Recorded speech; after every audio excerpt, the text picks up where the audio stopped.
अच्छी व्यवस्था और सुविधा का लाभ लेते लोगों के लिए जब सरकारी उपेक्षा और उदासीनता के कारण सुविधाओं से वंचित होना पड़ता है तो निश्चय ही तमाम तरह की कठिनाइयों के साथ विकास भी प्रभावित होता है। ये है 300 एकड़ में फैला बड़ा गांव का पशु चिकित्सालय। एक समय था जब इसकी रौनक देखते ही बनती थी। यहाँ डॉक्टरों की अच्छी व्यवस्था थी और इलाके के लोग अपने पशुओं का इलाज कराने यहाँ आया करते थे। इस परिसर में विभाग की ओर से अच्छी नस्ल के गाय बैल भी पाले जाते थे। पशु चिकित्सालय की जमीन पर सेब का बाग भी था और फल आने पर उसकी बोली भी लगती थी, जिससे विभाग को रुपयों की आमदनी भी होती थी। लगभग 15 वर्ष पहले का यह नज़ारा था, लेकिन आज यह खंडहर में तब्दील होता चिकित्सालय सिर्फ लोगों की यादों में है। चिकित्सालय के अभाव में लोगों ने जानवर रखने भी कम कर दिए।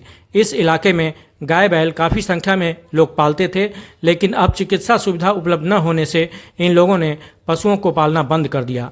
अब चारों तरफ पहाड़ जंगल और बीच में खंडहर बनते इन भवनों में सिर्फ सांप, बिच्छुओं और जंगली जानवरों का बसेरा है। कभी भारी धनराशि खर्च कर पशुपालकों की उन्नति के लिए बना यह पशु चिकित्सालय सरकारी लापरवाही की भेंट चढ़ गया। अब न तो यहाँ के जनप्रतिनिधि को इसकी सुध है, न ही विभाग संज्ञान ले रहा। सरकार की भी नजरें इनायत नहीं हो रही। 300 एकड़ में फैले इस क्षेत्र को देखकर ग्रामीण मायूस होकर कहते हैं, देवभूमि के इस इलाके में अब वे भगवान भरोसे बैठे हैं। बड़ा गांव से नवीन भंडारी की रिपोर्ट। बताएंगे ये बिल्डिंग कब बनी है सर और क्यों यहाँ पर डॉक्टर अवेलेबल नहीं है सर? इस बिल्डिंग को कम से कम 50-60 साल हो चुके हैं। इससे पहले बहुत बढ़िया बिल्डिंग थी ये, लेकिन इसके बाद डॉक्टर भी थे यहाँ पे, कम से कम 5-6-7 यहाँ पे कर्मचारी थे डॉक्टरों के साथ। और यहाँ पे गाय को सांड की व्यवस्था थी, भैंस की व्यवस्था थी और मेंढे की व्यवस्था थी। लेकिन धीरे धीरे ये इसको पूछने वाला कोई नहीं है। इस हिसाब से यहाँ ना कोई कर्मचारी है, ना कोई डॉक्टर बैठते हैं यहाँ पे, और जिससे गाँव वालों को बहुत मुश्किल हो जाती है। छोटा सा सवाल है सर आपके लिए। सर आप लोग कैसे करके जानवर पालते हो सर? क्योंकि जानवर को काफ़ी दर्जा दिया गया है सर। हमारे हिंदुस्तान में गाय को माता कहा जाता है सर, और गाय के साथ ऐसा अन्याय हो रहा है सर, क्योंकि कई गायें मर रही सर। क्या कहोगे सर इसके बारे में सर? वही तो है ना, ये इसी कारण लोगों ने जो है गाँव में जानवर पालना भूल गए लोग। क्योंकि पहले जो है हर किसी के भैंस हुआ करते थे और गाय हुआ करते थे, लेकिन बकरियां हुआ करती थी। लेकिन आज वो यही समस्या है कि उनके लिए जो गर्भाधान की समस्या है और कृत्रिम गर्भाधान की व्यवस्था है, लेकिन वो उतनी सक्सेस नहीं हो पाती है। और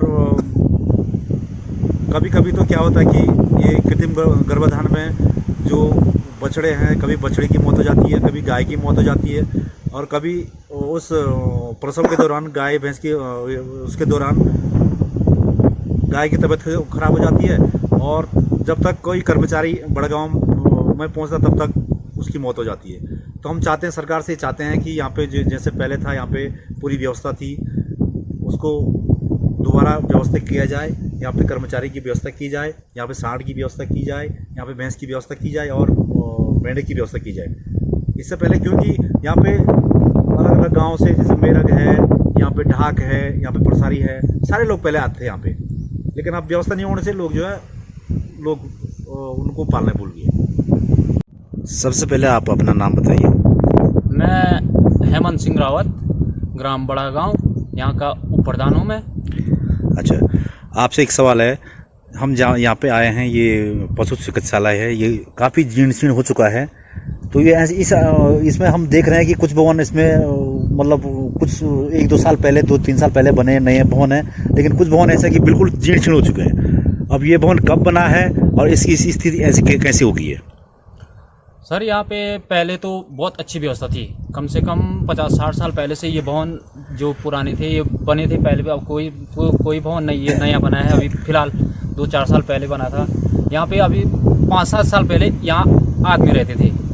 अब पता नहीं सरकार ने कहाँ भेज दिया उन आदमी को। यहाँ से कुछ व्यवस्था नहीं है। अब यहाँ पे सरकार पता नहीं क्या कर रही है।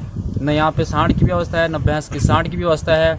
सारा जीर्ण वो हो गया है, खत्म हो गया है। एक सवाल और है, ये जो ये भवन है, ये बिल्डिंग है, ये वो अस्त व्यस्त हो चुकी है। इनका कितने साल बने होंगे? इस पहले कितने साल पहले बनी है? कम से कम साल 1965-70 में बना होगा ये। हमें यही कहना है कि हमारे यहाँ थोड़ा आ करके इसका जीर्णोद्धार करें और हमें जो गांव वालों के लिए सुविधा हो। हमारे सामने थे हेमंत सिंह रावत जी जो यहाँ के ग्राम प्रधान हैं, बड़गांव के हैं, काफ़ी समझदार हैं, काफ़ी पढ़े लिखे नौजवान हैं और इन्होंने यहाँ पर जो है काफ़ी अच्छी अच्छी बातें की। तो हम इनका कहना है कि यहाँ पर तमाम प्रकार की व्यवस्थाएं यहाँ पर एक बार देखने को मिलती थी और कई समस्याएं अभी भी गाँव वाले झेल रहे हैं। जोशीमठ से देखे अजित पाल रावत के साथ मैं नवीन भंडारी, चमोली।